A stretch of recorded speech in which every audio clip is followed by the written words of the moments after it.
16 कलाओं का रहस्य। राम 12 कलाओं के ज्ञाता थे, तो भगवान श्री कृष्ण सभी 16 कलाओं के ज्ञाता है। चंद्रमा की 16 कलाएं होती हैं। 16 श्रृंगार के बारे में भी आपने सुना होगा। आखिर ये 16 कलाएं क्या है? उपनिषदों अनुसार 16 कलाओं से युक्त व्यक्ति ईश्वर तुल्य होता है। आपने सुना होगा कुंती, सुमति, विकसित, मूढ़, क्षित, मूर्छित, जागृत, चैतन्य, अचेत आदि ऐसे शब्दों को, जिनका संबंध हमारे मन और मस्तिष्क से होता है।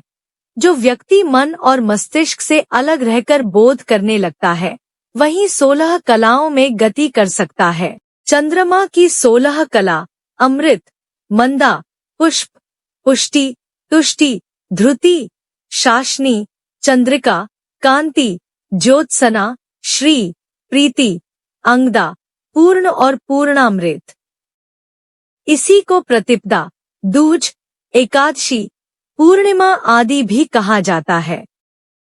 उक्तरोक्त चंद्रमा के प्रकाश की 16 अवस्थाएं हैं। उसी तरह मनुष्य के मन में भी एक प्रकाश है। मन को चंद्रमा के समान ही माना गया है, जिसकी अवस्था घटती और बढ़ती रहती है। चंद्र की इन 16 अवस्थाओं से 16 कला का चलन हुआ।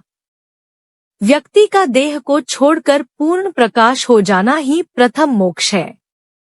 मनुष्य मन की 3 अवस्थाएं, प्रत्येक व्यक्ति को अपनी 3 अवस्थाओं का ही बोध होता है, जागृत, स्वप्न और सुषुप्ति। क्या आप इन 3 अवस्थाओं के अलावा कोई चौथी अवस्था जानते हैं? जगत 3 स्तरों वाला है। एक स्थूल जगत, जिसकी अनुभूति जागृत अवस्था में होती है। 2 दूसरा सूक्ष्म जगत, जिसका स्वप्न में अनुभव करते हैं। और 3 तीसरा कारण जगत, जिसकी अनुभूति सुषुप्ति में होती है। 3 अवस्थाओं से आगे 16 कलाओं का अर्थ संपूर्ण बोधपूर्ण ज्ञान से है। मनुष्य ने स्वयं को 3 अवस्थाओं से आगे कुछ नहीं जाना और न समझा। प्रत्येक मनुष्य में ये 16 कलाएं सुप्त अवस्था में होती है, अर्थात इसका संबंध अनुभूत यथार्थ ज्ञान की 16 अवस्थाओं से है। इन 16 कलाओं के नाम अलग अलग ग्रंथों में भिन्न भिन्न मिलते हैं। इन 16 कलाओं के नाम अलग अलग ग्रंथों में अलगे अलग मिलते हैं। अन्नमया, प्राणमया, मनोमया, विज्ञानमया, आनंदमया, अतिशिनी, विप्रनाभिमी, संक्रमिनी, प्रभवी, कुंथिनी, विकासिनी, मर्यादिनी, संहालादिनी, आह्लादिनी, परिपूर्ण और स्वरूपवस्थित। अन्यत्र 1, श्री 3, भू 4, कीर्ति 5, इला 5, लीला 7, कांति 8, विद्या 9, विमला 10, उत्कर्षिणी 11, ज्ञान 12, क्रिया 13, योग 14, प्रहवी 15, सत्य 16, इसना और 17, अनुग्रह कहीं पर 1, प्राण 2, श्रद्धा 3, आकाश 4, वायु 5, तेज 6, जल 7, पृथ्वी 8, इंद्रिय 9, मन 10, अन्न 11, वीर्य 12, तप 13, मंत्र 14, कर्म 15, लोक और 16। नाम 16 कलाएं दरअसल बोध प्राप्त योगी की भिन्न भिन्न स्थितियां हैं। बोध की अवस्था के आधार पर आत्मा के लिए प्रतिपदा से लेकर पूर्णिमा तक चंद्रमा के प्रकाश की 15 अवस्थाएं ली गई हैं। अमावास्या अज्ञान का प्रतीक है, तो पूर्णिमा पूर्ण ज्ञान का। 19 अवस्थाएं भगवद गीता में भगवान श्री कृष्ण ने आत्म तत्व प्राप्त योगी के बोध की 19 स्थितियों को प्रकाश की भिन्न भिन्न मात्रा से बताया है। इसमें अग्निर्ज्योतिरः बोध की 3 प्रारंभिक स्थिति हैं और शुक्ल षण्मासा उत्तरायणम की 15 कला शुक्ल पक्ष की 1 है। इनमें से आत्मा की 16 कलाएं हैं। आत्मा की सबसे पहली कला ही विलक्षण है। इस पहली अवस्था या उससे पहली की 3 स्थिति होने पर भी योगी अपना जन्म और मृत्यु का दृष्टा हो जाता है और मृत्यु भय से मुक्त हो जाता है।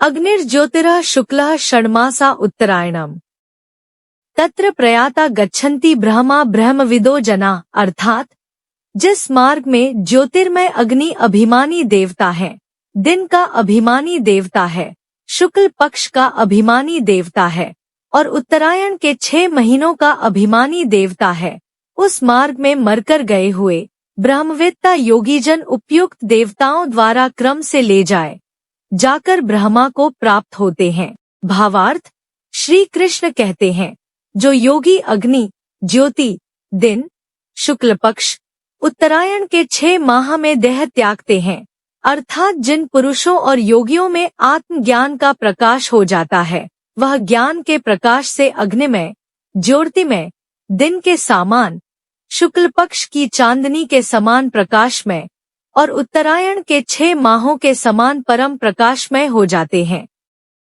अर्थात जिन्हें आत्मज्ञान हो जाता है। आत्मज्ञान का अर्थ है स्वयं को जानना या देह से अलग स्वयं की स्थिति को पहचानना। विस्तार से 1. अग्नि बुद्धि सतोगुणी हो जाती है, दृष्टा एवं साक्षी स्वभाव विकसित होने लगता है। 2. ज्योति ज्योति के समान आत्म साक्षात्कार की प्रबल इच्छा बनी रहती है। दृष्टा एवं साक्षी स्वभाव ज्योति के समान गहरा होता जाता है। 3. दृष्टा एवं साक्षी स्वभाव दिन के प्रकाश की तरह स्थित हो जाता है। 16 कला 15 कला शुक्ल पक्ष प्लस 0 उत्तरायण कला 16 1. बुद्धि का निश्चयात्मक हो जाना। 2. अनेक जन्मों की सुधि आने लगती है। 3. चित्त वृत्ति नष्ट हो जाती है। 4. अहंकार नष्ट हो जाता है। 5. संकल्प विकल्प समाप्त हो जाते हैं। स्वयं के स्वरूप का बोध होने लगता है। 6. आकाश तत्व में पूर्ण नियंत्रण हो जाता है। कहा हुआ प्रत्येक शब्द सत्य होता है। 7. वायु तत्व में पूर्ण नियंत्रण हो जाता है, स्पर्श मात्र से रोग मुक्त कर देता है। 8. अग्नि तत्व में पूर्ण नियंत्रण हो जाता है। दृष्टि मात्र से कल्याण करने की शक्ति आ जाती है। 9. जल तत्व में पूर्ण नियंत्रण हो जाता है। जल स्थान दे देता है, नदी, समुद्र आदि कोई बाधा नहीं रहती। 10. पृथ्वी तत्व में पूर्ण नियंत्रण हो जाता है। हर समय देह से सुगंध आने लगती है, नींद, भूख प्यास नहीं लगती। 11. जन्म, मृत्यु, स्थिति अपने अधीन हो जाती है। 12. समस्त भूतों से एक रूपता हो जाती है और सब पर नियंत्रण हो जाता है। जड़ चेतन इच्छानुसार कार्य करते हैं। 13. समय पर नियंत्रण हो जाता है। देह वृद्धि रुक जाती है अथवा अपनी इच्छा से होती है। 14. सर्वव्यापी हो जाता है, एक साथ अनेक रूपों में प्रकट हो सकता है। पूर्णता अनुभव करता है, लोक कल्याण के लिए संकल्प धारण कर सकता है। 15. कारण का भी कारण हो जाता है, यह अव्यक्त अवस्था है। 16. उत्तरायण कला अपनी इच्छा अनुसार समस्त दिव्यता के साथ अवतार रूप में जन्म लेता है, जैसे राम कृष्ण यहाँ उत्तरायण के प्रकाश की तरह उसकी दिव्यता फैलती है। 16वीं कला पहले और 15वीं को बाद में स्थान दिया है। इससे निर्गुण सगुण स्थिति भी सुस्पष्ट हो जाती है। 16 कला युक्त पुरुष में व्यक्त अव्यक्त की सभी कलाएं होती हैं, यही दिव्यता है। वीडियो अच्छी लगी हो तो प्लीज लाइक एंड शेयर, और अगर आप चैनल पे नए हैं तो सब्सक्राइब जरूर कर लें। धन्यवाद।